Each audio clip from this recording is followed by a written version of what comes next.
Asia cup 2025 super 4 మ్యాచ్లో Pakistan batsmen Fakhar Zaman కేవలం 14 పరుగులు చేసి అవుట్ అయ్యాడు. భారత ఆల్రౌండర్ హార్దిక్ పాండ్యా నెమ్మదిగా వేసిన బంతితో అతన్ని ట్రాప్ చేసి సంజు శాంసన్ చేతికి క్యాచ్ ఇచ్చాడు. అయితే అవుట్ అయిన తర్వాత ఫకర్ జమాన్ థర్డ్ ఎంపైర్ నిర్ణయంతో సంతోషంగా లేనందున తీవ్రంగా బాధపడ్డాడు. బంతి వాస్తవానికి ఫకర్ జమాన్ బ్యాట్ వెలుపల అంచుకు చేరుకుంది. వికెట్ కీపర్ సంజు శాంసన్ బంతిని నేలపైకి లాగాడు.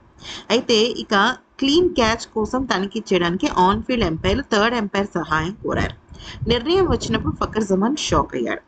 అయితే సంజు శాంసన్ క్యాచ్ను థర్డ్ ఎంపైర్ పరిశీలించినప్పుడు బంతి నేరుగా అతని గ్లౌస్ వేళ్ల దగ్గరికి తాకి ఫకర్ జమాన్ అవుట్ చేసిందని నిర్ధారణ చేశారు. అయితే థర్డ్ ఎంపైర్ నిర్ణయం ప్రకటించినప్పుడు పాక్ ప్లేయర్ షాక్ అయ్యాడు. అతను ఆన్ ఫీల్డ్ ఎంపైర్కు ఫిర్యాదు చేయడం ప్రారంభించాడు. సంజు శాంసన్ గ్లౌస్ను తాకే ముందే బంతి నేలకు తాకిందని అతను భావించాడు. కానీ అసలు అక్కడ అలా జరగలేదు. ఫింగర్స్ని చాలా క్లియర్గా తాకింది. పెవిలియన్కు తిరిగి వచ్చిన తర్వాత ఫకర్ జమాన్ తన ప్రధాన కోచ్ మైక్ హుస్సేన్కు ఫిర్యాదు చేయడంతో పరిస్థితి మరింత తీవ్రమైంది. అయితే ఇప్పుడు మ్యాటర్ ఏంటంటే పాకిస్తాన్ జట్టు ఆటగాళ్ళు ఐసీసీ కూడా కంప్లైంట్ ఇవ్వడం జరిగింది.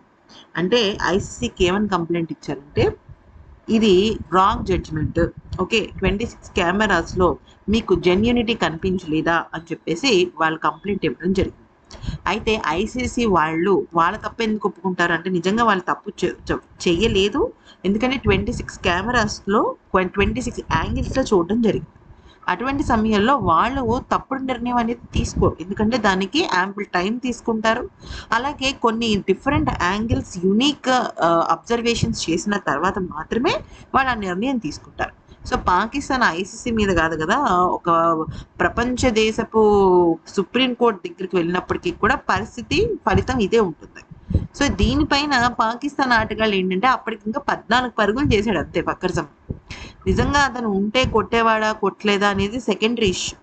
కానీ ఉంటే మేము గెలిచేసేవాళ్ళం, 250 కొట్టేసేవాళ్ళము, మా ఫకర్ జమాన్ అంత గొప్ప ఆటగాడు, అతను లేనిదే అసలు పాకిస్తాన్ లేదు, అతని బ్యాటింగ్కి సంబంధించి ఎంపైర్ తప్పుడు నిర్ణయం ఇవ్వటం వల్లే మా పాకిస్తాన్ జట్టు ఓడిపోయింది అంటూ వ్యాఖ్యానించడం మొదలుపెట్టారు. మరి లీగ్ మ్యాచ్లో పాకిస్తాన్ జట్టు ఎందుకు ఓడిపోయింది? అప్పుడు ఏ థర్డ్ ఎంపైర్ తప్పు చెప్తే ఇదంతా జరిగింది? అంటే అదేదో వాళ్ళు ఏంటంటే కుంటి సాకులు చెప్పడం అలవాటైపోయింది. సరే ఫకర్ జమాన్ విఫలమయ్యాడు. ఇంకా ఎంతమంది బ్యాటర్లు ఉన్నారు? అందరు బ్యాట్స్మెన్స్ ఉన్నారు కదా. పోనీ ఫకర్ జమాన్ ఏమైనా 49 పరుగులకో 99 పరుగులకో అవుట్ అయితే అది కుట్రతో చేసిందని అనుకోవచ్చు. అక్కడ చాలా క్లియర్గా గ్లౌజ్లో బాల్ పడ్డం, అంటే గ్లౌజ్ ఎలా అంటే అంచులు తాకిందనమాట బంతి. అలానే బంతి నేలకు తాకిందంటే తాకలేదు, చాలా క్లియర్గా చేతుల్లోనే పడింది.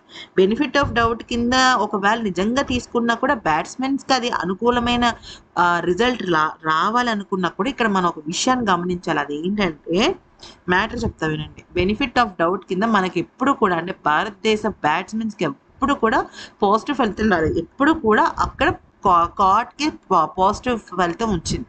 సో ఈ క్రమంలో చూస్తే ఆ రూల్ కూడా వర్తించదు అనమాట. సో ఇప్పుడు పాకిస్తాన్ వాళ్ళు ఎవరి మీద ఎందుకు ఎలా ఏ రకంగా కంప్లైంట్ చేసుకున్నా కూడా భారత విషయంలో అది జెన్యూనే.